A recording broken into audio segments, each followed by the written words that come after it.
자, 오늘은 디모데후서입니다. 디모데후서. 여러분, 디모데는 어느 지역일까요? 디모데. 들어봤어요? 디모데라는 지역? 어디가? 빨리 찍어보세요. 디모데. 자, 디모데는요, 여러분, 사람 이름이죠. 지역이 아니고요. 여태까지 우리는 예를 들어서 로마서다. 그럼 바울이 이제 로마 교회에 보내는 편지고, 갈라디아서다. 그러면 갈라디아 지역으로 보내는 편지고, 이렇게 우리는 알았는데, 오늘 이제 디모데서는 그러니까 사람 이름이에요. 디모데가 사람 이름. 우리 어디서 본 적이 있어요, 디모데는. 그죠? 디모데한테 디모데라는 사람한테 바울이 개인적으로 편지를 쓴 겁니다. 그게 이제 디모데전서, 디모데후서인데 디모데가 누구냐? 디모데는요, 여러분 영어로 하면 뭐게요? 티모시입니다. 티모시. 우리 티모시 샬라메 알죠? 어, 자, 여러분의 티모시 샬라메는 누구예요? 여기 있잖아요. 자, 잠 좀 깨라고. 자, 티모시, 그죠? 티모시입니다. 디모데인데, 이 디모데는요, 여러분, 옛날에 우리 사도행전 할 때 한번 들어봤어요. 우리 2차 선교 할 때, 우리 마가 대신 이제 디모데가 합류를 했어요. 이 디모데는 엄마가 유대인, 유니게라는 엄마가 이제 유대인이었고 아빠가 헬라인. 그래서 혼혈이라고 그랬습니다. 혼혈. 그래서 혼혈이었고 정말 뭐 사람들로부터 존경을 받고 신뢰를 얻고 믿음도 정말 좋은 청년이었어요. 바울이랑은 조금 나이 차가 있었어요. 그래서 바울이 이 디모데를 너무 좋아했어요. 그 디모데도 이 바울을 정말 존경하고 스승으로서 따랐어요. 그래서 바울의 후계자가 누구냐라고 했을 때는 당연히 디모데가 꼽힐 정도로 영적인 아들이다라고 표현을 할 수 있을 정도로 아주 돈독한 사이였습니다. 자, 그런데 문제가 발생합니다. 이제 네로 왕이 이제 로마에 우리 지난주에 들었죠. 로마 황제 중에 최고의 폭군이었던 로마판 연산군 네로 왕이 이제 등극을 했을 때 이제 무시무시한 기독교인들을 향한 그 박해가 시작이 됩니다. 한 300년 동안 이제 쭉 이제 박해가 시작이 되는데 그 이후로부터 사람들이 예수님을 믿는 게 그냥 내가 뭐 예수님이 마음에 들어서 믿는 그 정도가 아니라 이게 순교를 각오하고 그러니까 죽음을 각오하고 예수님을 믿게 되었어요. 그러니까 죽음을 각오해야만 내가 예수님을 믿고 신앙생활을 할 수 있게 되는 그런 시대가 조성이 됐어요. 여러분 그러다 보니까 예수님 믿는 게 쉬워졌어요? 어려워졌어요? 엄청 어려워졌어. 그러니까 어떻게 됐어요? 이 예수님을 믿는 것에서 사람들이 에이 어떻게 목숨까지 걸어 해가지고 점점 이 교회를 떠나거나 또 교회 자체가 아예 하나님으로부터 떠나거나 그죠? 목숨까지 걸어야 될 정도로 믿어야 되니까 그러니까 이런 현상들이 일어나기 시작했어요. 그래서 바울이 봤을 때 다음 세대 그러니까 디모데를 통해서 펼쳐지는 다음 기독교인들 그죠? 우리의 자녀들 그죠? 뭐 여러분들이죠 그죠? 이 친구들은 정말 예수님 믿기 어려운 시대에 살겠다 하는 그런 걱정스러운 마음과 그 친구들을 격려하기 위해서 디모데를 격려하기 위해서 오늘 이 편지를 기록을 한 것이에요. 근데 바울의 상황이 여러분 조금 심상치가 않아요. 우리 1장 16절 한번 읽어볼까요? 1장 16절 앞에 나옵니다. 읽어볼까요? 시작. 오직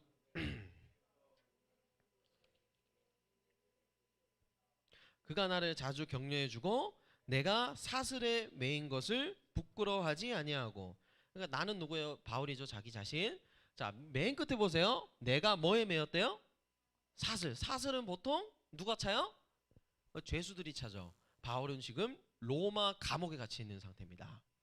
로마의 감옥에 갇혀서 뭐 알 수 없는 그런 이유로 지금 재판을 기다리고 있고 또 성경 박사들이 생각했을 때 바울은 지금 사형이 유력한 상황입니다. 자, 그리고 4장 6절을 한번 볼까요? 4장 6절. 4장 6절. 자, 읽겠습니다. 시작.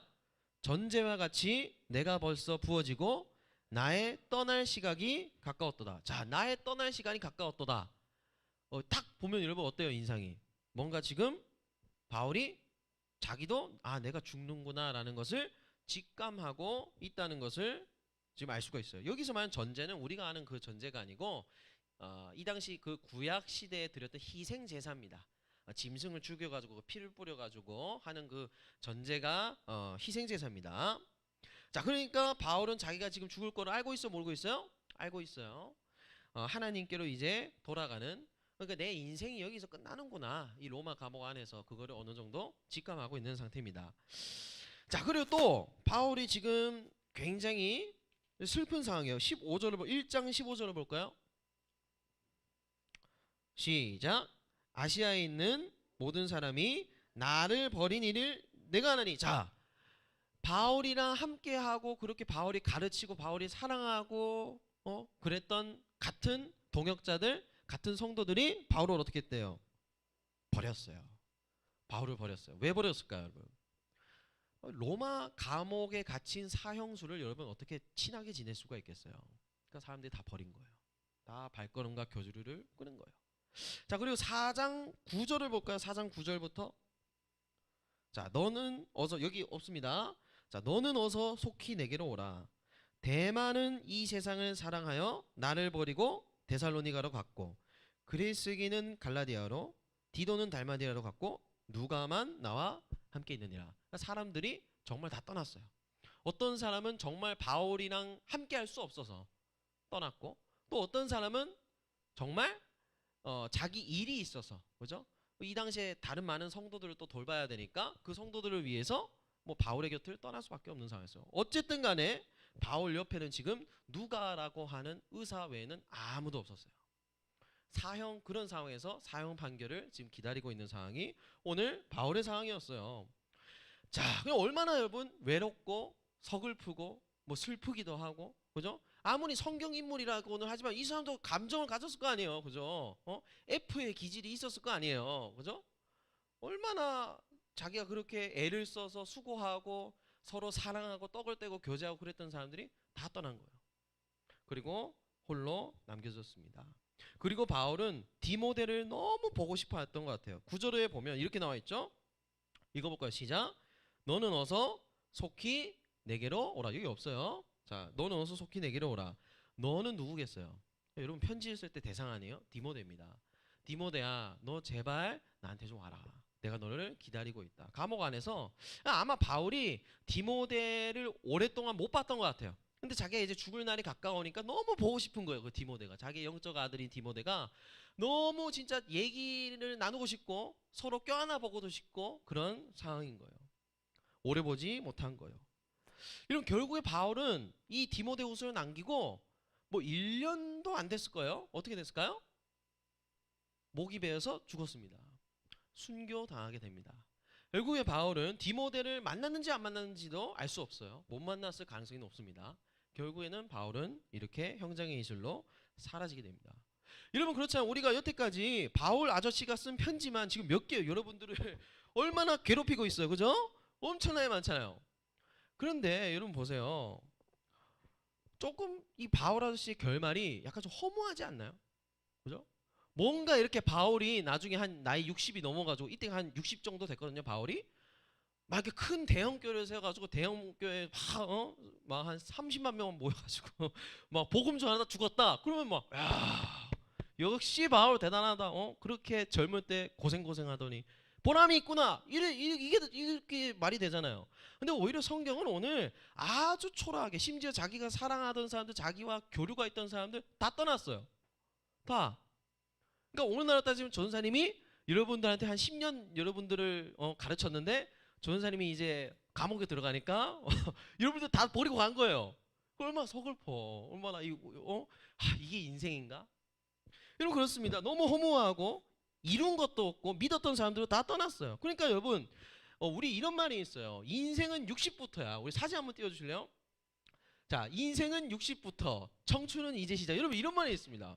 여러분이 생각했을 때 정말 우리 인생이, 우리 삶이 갈수록 잘 되는 게 그게 좋은 걸까요?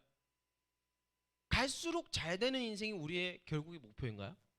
나중에 이제 젊을 때 열심히 일해가지고 한 60대 70대 때 그때부터 우리는 인생은 60부터 해가지고 물론 저건 좋은 말이죠. 좋은 말인데 오늘 바울을 비춰봤을 때는 나이 먹을수록 더 안 되던 사람이 바울이었잖아요. 바울은 젊을 때 여러분 최고의 율법학자 반열에 오르는 사람이었어요. 사람들로부터 존경을 안 받을 수가 없는 사람이었어요. 근데 그 명예를 전부 버리고 예수님 믿는 길로 뛰어든 거예요. 근데 잘 된 것도 아니고 나중에는 사형을 당했어요. 아무도 곁에서 편들어주고 변호하는 사람도 없이. 나이 먹을수록 더 안 됐어요. 자, 여러분 이걸 우리가 어떻게 봐야 될까요? 자, 또 하나 드는 질문은, 여러분 오늘 이게 디모데후서가 격려의 편지라고 그랬잖아요. 디모데를 격려하기 위해서. 그런데 여러분 상황이 어때요? 바울이 뭘 적었어요? 나는 지금 갇혀 있고, 나는 슬픔을 당하고 있고, 내 곁에 있는 사람들은 다 떠났고, 나는 사형을 기다리고 있다. 이걸 지금 편지에 이렇게 자세하게 써놨어요. 여러분이 근데 편지를 쓴다고 생각을 해보세요. 누구를 격려하고 싶어요. 뭐 위로하고 싶어. 그런데 그 편지에다 대고, 야, 내가 요즘 너무 힘들어. 내가 경제적 상황이 어렵고, 내가 무슨 병에 걸렸고, 여러분 이런 거를 적겠어요? 아니죠. 이건 위로의 편지, 격려의 편지라고 할 수가 없죠. 그런데 도대체 오늘은 바울은 무슨 생각으로 격려의 편지를 이런 식으로 적었을까? 왜 이렇게 자기의 그 불쌍한 처지를 막 적었지? 숨겨도 될 텐데. 그리고 이미 디모데는 바울이 감옥에 갇힌 걸 알고 있었을까요? 모르고 있을까요? 당연히 알고 있죠. 왜 적었을까요? 자, 여러분, 전사님이 오늘 설교 제목을 이렇게 적었어요. 설교 제목 한번 읽어볼까요? 주보에 나와 있죠. 뭐요? 나비 날겠지. 뭐라고요? 나비 날겠지. 여러분 이제 다 우리 그 감이 있는 친구들은 알 거예요. 자, 저게 뭐예요? 나비죠? 그죠? 나비. 저 나비를 모르는 사람 없어요. 이게 뭐냐? 자, 여러분 나비 효과란 걸 여러분 들어봤나요? 나비 효과? 우리 옛날 나비 효과 하면 전사 항상 그 무한도전이 생각나요. 그 무한도전의 그 나비 효과 여러분 기억나나요? 그 아마 학교 수업 시간 때 꼭 틀어줬을 것 같은데, 이제 밑에는 저기 따뜻한 남태평양이고 그 위층은 무슨 북극해가지고 이렇게 막 물 차오르고 그거 기억나죠? 나비 효과가 뭐냐면, 그러니까 나비가 날갯짓을 이렇게 했어요. 팍팍팍팍 했어요. 근데 이 나비의 날갯짓으로 일어난 이 바람이 막 기압차를 만들고 막 이렇게 해가지고 이 태풍에까지 영향을 미치는, 그러니까 정말 작고 미세한 어떤 변화가 사람들이 아무도 예상하지 못하는 큰 결과를 불러오는 그 효과를 바로 나비 효과라고 한다. 이렇게 나와 있더라고요. 이런, 근데 정말 그런 게 뭐냐면, 전사님은 중학교 때까지, 아니 고등학교 1학년 때까지 원래는 기상청에서 일하는 공무원이 꿈이었어요. 기상청. 세상에서 제일 욕 많이 먹는. 근데 정말 기상학을 이제 전사님 이제 초급 정도 그래도 아는데, 기상학을 정말 공부해 보면 이게 날씨 맞추는 게 아무리 슈퍼 하이퍼 컴퓨터를 갖춰 놔도 쉽지가 않아요. 왜일까요? 이 정말 작은 공간에서 정말 이 슈퍼컴퓨터도 예측할 수 없는 어떤 바람으로 인해서 이렇게 태풍의 방향이 아무도 예측할 수 없는 곳으로 바뀌어 버리기도 해요. 그래서 정말 좋은 컴퓨터를 갖다 놔도 태풍의 뭐 이런 방향을 예측하거나 뭐 내일 비가 뭐 어느 정도 뭐 정확히 올지 예측하는 거는 거의 불가능에 가까워요, 사실은. 그러니까 우리나라 예보율도 보면은 한 100% 아니에요. 90%는 안 돼요. 한 80%? 미국도 90%가 안 돼요. 정말 그렇게 좋은 과학 기술을 가졌지만 정말 어려워요. 이런 나비 효과 때문이죠. 정말 이 미세한 부분이 어떻게 저렇게 큰 결과를 만드는지는 인간이 다 예측을 할 수 없기 때문에 이런 일이 일어나는 것이죠. 여러분 마찬가지입니다. 오늘 바울이 이렇게 허무하게 죽었어요. 다 떠났어요. 근데 정말 놀라운 일이 일어납니다. 바울이 이렇게 순교를 했는데, 여러분 무려 300년 뒤에, 다음 사진 띄워주시면, 300년 정도 뒤에 여러분 로마의 국교가 기독교가 됩니다. 바울이 죽은 지 정확하게 한 250년, 300년 뒤에 저 아저씨 보이죠? 저분이 저랬어도 왕년에는 좀 잘 나갔어요.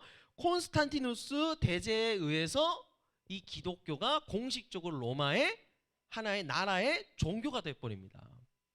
그러니까 여러분 지금 바울은 정말 아무것도 아니게 정말 작은 씨앗, 작은 날갯짓, 정말 아무도 뭐 인정하지 않는 그 속에서 순교를 감당하고 죽어버렸어요. 그런데 이 바울의 이 작은 이 순교가 결국에는 어떤 효과를 이뤄냈어요? 나중에 300년 뒤에 그 바울의 뒤를 따라 사람들이 죽음을 감당하면서까지 그 예수님에 대한 믿음을 지키고 전도하면서 거대한 중세의 발판으로 이 기독교가 놓이게 되었다는 거예요. 또 바울이 이렇게 수많은 성경을 기록하면서 이 당시엔 정말 희한한 이단들이 많았거든요. 그 이단으로부터 보호할 수 있도록 하는 그 역할까지도 바울이 기록한 이 성경을 통해서 이루어졌다는 거예요. 그러니까 바울은 아무것도 모르고 죽었어요. 열매도 보지 못하고 결과도 보지 못하고 그냥 죽었어요. 근데 이 죽음이 결국엔 나비 효과를 일으켜서 300년 뒤에 로마의 국교가 기독교가 되는 이런 놀라운 결과를 이뤄냈다는 거예요. 자, 여러분, 이거는 비단 이런 나라의 일뿐만이 아니에요. 여러분, 사람한테도 이런 하나님의 어떤 나비 효과, 하나님의 큰 계획이 이루어져요. 이런 마태복음 13장을 보면 이렇게 나와 있습니다. 자, 마태복음 13장 한번 읽어볼까요? 14절 시작. 이사야의 예언이 그들에게 이루어졌으니 이르시되 너희가 듣기는 들어도 깨닫지 못할 것이요 보기는 보아도 알지 못하리라. 15절 네, 넘겨주세요. 이 백성들의 마음이 완악하여져서 그 귀는 듣기에 둔하고 눈은 감았으니. 자, 여기까지 보겠습니다. 자, 원래 사람은 하나님의 말씀을 이해하고 받아들이고 좋아하나요? 전혀 아니죠. 사람은 무조건 하나님의 말씀을 거부합니다. 관심이 없어요. 그게 원래 그 사람의 그 패시브고 디폴트 값이에요. 그냥 기본 값이에요. 그런데 놀라운 일이 일어납니다. 정말 나 하나님 말씀에 관심도 없고 이해도 잘 안 되는데 그 사람을 예배당에다가 한 3, 4년, 5년, 6년, 7년, 8년, 9년, 10년 앉혀놔요. 그러면 놀라운 변화가 일어나요. 점점 어떻게 될까요?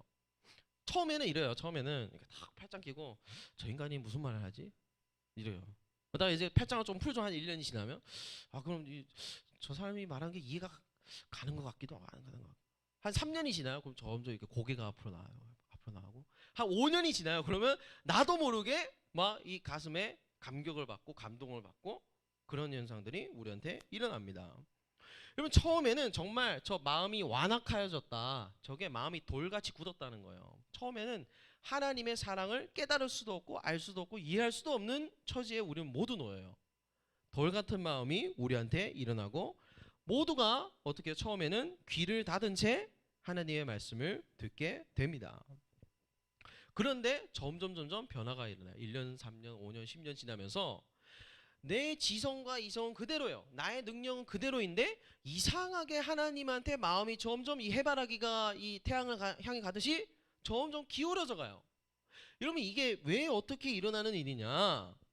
여러분 예수님이 알려주신 재미난 말씀 중에 씨 뿌리는 비유라는 그 말씀이 있어요. 여러분 기억나나요? 씨 뿌리는 비유? 아마 한 번 들어봤을 거예요. 왜냐하면 전사님이 1년 전에 말씀 전했기 때문에. 자, 농부가 어느 날 씨를 이렇게 쫙 뿌렸어요. 근데 씨를 뿌렸는데 어떤 거는 저 아스팔트, 그죠? 우리 밖에 아스팔트 있죠? 아스팔트, 저 길가에 뿌려졌어요. 길가에 뿌려지면 여러분 그게 자랄 수 있나요? 못 자라죠. 뭐 죽죠. 또 어떤 거는 돌밭에 뿌려져요. 돌밭도 뭐 안 되죠. 또 어떤 거는 가시 떨기가 막 있는 가시덤불이 막 이렇게 있는 거기다 떨어져요. 이 세 땅은 여러분 어떻게 해요? 전부 열매를 맺을 수가 없어요. 그냥 꽃 뭐 아예 뭐 자랄 수가 없죠. 생명이 없어요. 근데 놀라운 일이 납니다. 또 어떤 것은 씨를 뿌렸더니 좋은 땅으로 갑니다. 여기 사진이 있네요. 특별히 초등학생들 거 좀 가져왔어요. 자, 여러분 좀 동심을 그죠? 어떤 거는 좋은 땅에 떨어졌는데 이 좋은 땅에 떨어진 거는 어떻게 돼요? 막 자라서 30배, 60배, 100배 이렇게 결실을 맺었다. 이게 예수님이 전해주신 이야기예요. 자, 당연히 여기서 씨는 하나님의 말씀이에요. 하나님의 말씀이 뿌려질 때 어떤 마음 상태냐에 따라서 이렇게 자란 게 다르다. 뭐 이런 얘기인데 여러분 그러면 우리는 좋은 땅이 되는 게 목표네요. 그죠? 좋은 땅이 돼서 30배, 60배, 100배의 결실을 맺어야 된다. 근데 예수님은 그런 의도로 말씀하신 게 아니에요. 우리가 좋은 땅이 돼서 말씀을 받자 하는 의미로 이 이야기를 하신 게 아니에요. 자, 여러분 이 이야기에서 농부에 집중을 한번 해보세요. 농부가 누굴까요? 농부가 누굴까요? 자, 우리 요한복음 15장을 띄워주시겠어요? 시작. 나는 참 포도나무요 내 아버지는 농부라. 그래서 나는 예수님이요. 예수님이 자기 아버지 보고 하나님 보고 농부래요. 이 이야기에서 농부는 하나님입니다. 하나님이 전도사님 같은 이런 뭐 전도사님들이나 목사님들 같은 사역자들 통해서 여러분들에게 말씀을 매주 전합니다. 말씀을. 그죠? 매주 그 말씀이 여러분의 마음 가운데 떨어집니다. 그런데 여러분의 마음밭이 언제는 지금처럼 시험기간에 너무 피곤해서 졸리잖아요. 그럼 그날은 마음밭이 여러분은 돌밭처럼 돼 있어요. 또 어느 날은 하나님의 말씀이 이해가 안 돼요. 어느 날은 가시덤불이에요. 어느 날은 막 세상에 이런 유혹에 휩쓸려서 하나님의 말씀이 들어오지도 않아요. 길가요. 그러면 여러분 그 마음밭을 농부이신 하나님이 어떻게 하겠어요? 망치를 가져오든 드릴을 가져오든 해가지고 우리 마음을 이 아스팔트 같이 매캐한 우리 마음을 다 뚫어내는 거예요. 다. 가시덤불 있으면 그 가시덤불을 하나님이 이 고무장갑 껴가지고 그거 다 뜯어내는 거예요. 그렇게 해서 우리의 마음을 좋은 밭, 좋은 땅으로 만들어가는 거예요. 그러니까 이 이야기는 하나님이 우리의 마음 가운데서 정말 성실하심으로 일하셔서 우리가 예수님의 말씀을 받아들이고 하나님을 사랑할 수 있도록 그 마음을 만들어 가신다라는 이야기인 거예요. 그러니까 우리가 뭐 힘을 내 가지고 막 이렇게 뭐 하고 그 의미가 아닌 거예요. 그리고 마찬가지입니다. 언젠가 하나님이 마련하시고 하나님의 성실로 그 준비하신 그 때가 오면 우리의 의식 속에 이렇게 조용히 심겨져 있던 하나님의 말씀이 쭉쭉쭉쭉 언젠가는 이게 자라서 사람의 인생을 바꾸고 사람의 마음밭이 그 좋은 마음밭이 되었을 때 그 하나님의 말씀이 효과를 탁 이렇게 나타낸다는 거예요. 하나님의 말씀의 씨앗이 언젠가는 여러분들에게 심겨져 있다가 열매 맺게 하나님께서 하신다는 거예요. 이게 바로 나비 효과라는 거예요. 여러분 오늘 바울이 딱 이 심정으로 디모데후서를 기록한 거예요. 자, 앞으로 바울은 죽어요. 바울은 어찌됐든 죽어요. 그럼 이제 누가 남아요? 바울의 후계자인 디모데만 남아요. 이 디모데를 통해서 다시 세워져갈 다음 세대를 향해서 잘 부탁한다. 어찌 되었던 간에 하나님이 정하신 이 농부이신 하나님의 그 때가 오면 너희도 열매를 맺을 것이고 너희도 하나님께서 함께 하실 것이고 너희와 하나님이 어떻게 해요? 하나님의 그 성실하심으로 너희가 성장하게 될 것이라는 그 먼 소망을 그냥 바울은 바라보고 오늘 이 디모데후서를 적었다는 거예요. 자, 4장 17절을 보면 이런 말씀이 있어요. 4장 17절 읽어볼까? 시작. 주께서 내 곁에 서서 나에게 힘을 주심은, 딱 이렇게 적어놨어요. 여러분 바울이 왜 이 마지막 자기 유언 디모데한테 주는 편지에서 자기가 이렇게 아프고 고통당하고 매맞고 감옥에 갇히고 사람들 다 떠나고 나는 이제 죽는다 이런 거를 왜 적었겠어요? 이제 바울이 죽으면 이 고통을 누가 담당하게 돼요?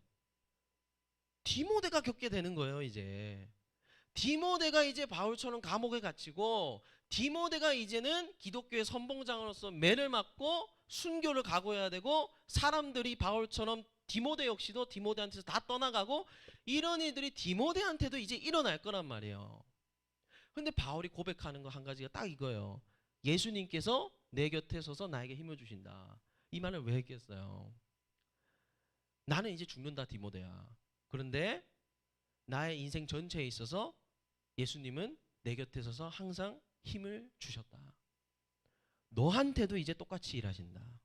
내가 없지만 예수님이 너의 곁에 서서 네가 이루어갈 그 다음 세대들과 함께 하나님께서 힘과 능력이 되어주실 것이다.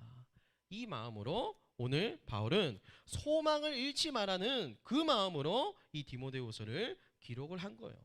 예수님께서 너의 곁에 힘이 되어 주실 것이다.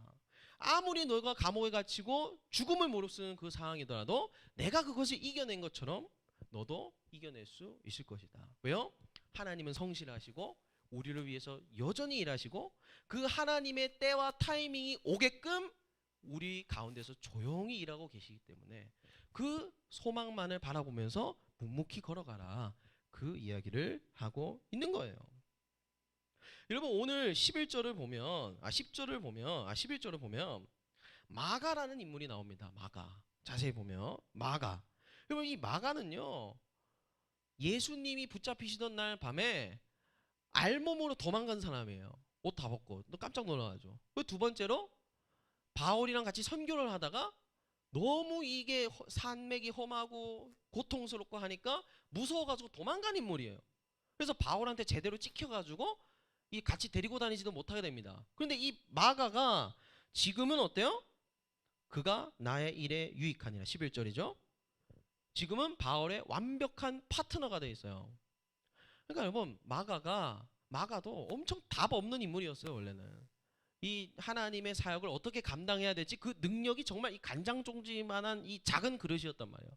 그런데 어느 순간 이 마가의 마음속에도 있던 그 하나님의 가르침이 하나님의 말씀이 이게 자라기 시작하고 열매를 맺어서 이렇게 든든한 바울의 파트너까지 되었다는 거예요. 여러분 이거예요. 아무도 몰라요. 여러분은 오늘 들은 말씀 또 지난주에 들었던 그 스쳐 지나간 말씀들이 여러분 가운데 이렇게 파묻혀 있다가 그 농부 하나님의 일하심으로 언젠가는 여러분의 삶에 엄청난 변화를 가져올지 그것은 아무도 모르는 거예요. 자, 전도사님도 태어날 때부터 아멘 아멘 하지는 않았어요. 그죠? 태어날 때 전도사 응애 울었지 아멘 아멘 하고 기도하지는 않았잖아요. 그렇잖아요. 전도사님이 중학교 시절을 여러분한테 공개를 한다. 저는 전도사님 부끄러워서 여기 못 써요. 그런데 한번 전도사님 생각을 해보세요. 이 설교를 준비하면서. 사실 전도사님이 초등학생 때 전도사님을 맡아서 가르치셨던 전도사님들 이름 기억 안 나거든요. 이름도 기억 안 나요. 얼굴도 기억 안 나요. 심지어 교사 선생님 내가 뭐 초등학교 3학년 때 누구 반이었고 초등학교 4학년 때 누구 반이었고 중학교 1학년 때 누구 반이었고 기억 안 나요. 근데 되돌아서 이렇게 생각을 해보면은 그 이름 모를 교육자분들의 기도와 수고와 눈물과 또 그 이름 모를 선생님들의 그 헌신과 수고가 없었더라면 전사님의 지금 이 믿음이 있었겠어요? 없었겠어요? 없었다는 거예요. 그분들은 먼 미래에 그냥 이 경준이가 좋은 믿음, 하나님이 마련하신 그 사랑을 깨닫는 날이 언젠가는 오기를 그냥 기다리고 믿고 그 소망을 바라보고 열심히 말씀의 씨앗을 전사한테 뿌렸던 거예요. 그 기도는 이루어졌어요? 안 이루어졌어요? 이루어져 가고 있잖아요. 똑같은 거예요, 여러분. 그러니까 첫 번째로 여러분, 여러분 곁에 있는 예수님을 믿어야 되는 친구들이나 가족들을 여러분 절대 포기하지 마세요. 그 사람들에게 어떤 나비 효과가 일으켜져서 그 사람들의 인생을 하나님의 말씀이 이 뒤집어 엎을지는 아무도 모르는 겁니다. 절대 포기하지 말고. 그리고 마지막 두 번째로 나를 포기하지 마세요. 내가 지금 하나님의 말씀을 잘 이해를 못하겠고 내가 하나님을 아직 잘 모르고 아직 친하지 않더라도 나에게 이 지금 묻혀있는 그 하나님의 말씀이 있어요. 그 씨앗이 나한테 있어요. 근데 그것이 언젠가 하나님이 마련한 그 타이밍이 딱 오면 내가 그 하나님의 사랑을 깨달아 아는 그날이 반드시 옵니다. 여러분의 신앙의 전성기가 반드시 옵니다. 그날이 오면 이제 하나님이 나를 위해서 이렇게 일해오고 계셨구나라는 여러분이 그것을 깨달을 수 있게 될 것이에요. 그러니 여러분 예배와 찬양에 마음을 열고 우리가 설교에도 마음을 열고 늘 기다리고 준비하는 자세가 우리한테 있어야 되겠죠. 사랑하는 여러분, 우리가 시험 기간을 지나고 있습니다. 어려운 상황이지만 여전히 하나님께서 내 곁에 서서 힘이 되어 주시고 내가 이렇게 미숙하고 어려운 상황이지만 나의 먼 미래의 그 소망과 그 약속을 보시고 나를 성장시켜 가고 계세요. 그래서 오늘 뒤에서 그 찬양을 불렀는데 너무 좋아가지고 이거 누가 준비했어요? 그래요? 기도를 좀 열심히 하나 봐요 요새. 계속 그 설교랑 그 내용이 비슷해서. 자, 오늘 후렴이 이렇잖아요. 세상은 날 버리고 소망 하나 없어. 이거 바울이잖아요. 오늘 바울이잖아요. 세상은 날 버리고 사람 다 떠났잖아요. 소망 하나 없어도 오늘 후렴이에요. 나의 사랑 주 날 안아주시네. 내 곁에 서서 힘이 되어 주셨다. 그죠? 그가 함께 하시니 나는 오늘은 살리. 나의 모든 소망 오직 주 예수. 바울이 지금 감옥에 갇혔다면 이 노래를 부르지 않았을까? 그죠? 우리가 먼 미래 그 소망을 바라보면서 나와 함께 하시고 위로하신 하나님, 그 사실이 여러분의 한 주간을 이끌어가는 원동력이 될 수 있기를 소망합니다. 아멘. 우리 찬양할까요? 우리 하늘 소망 함께 찬양했습니다. 우리 다 일어나서 찬양할까요?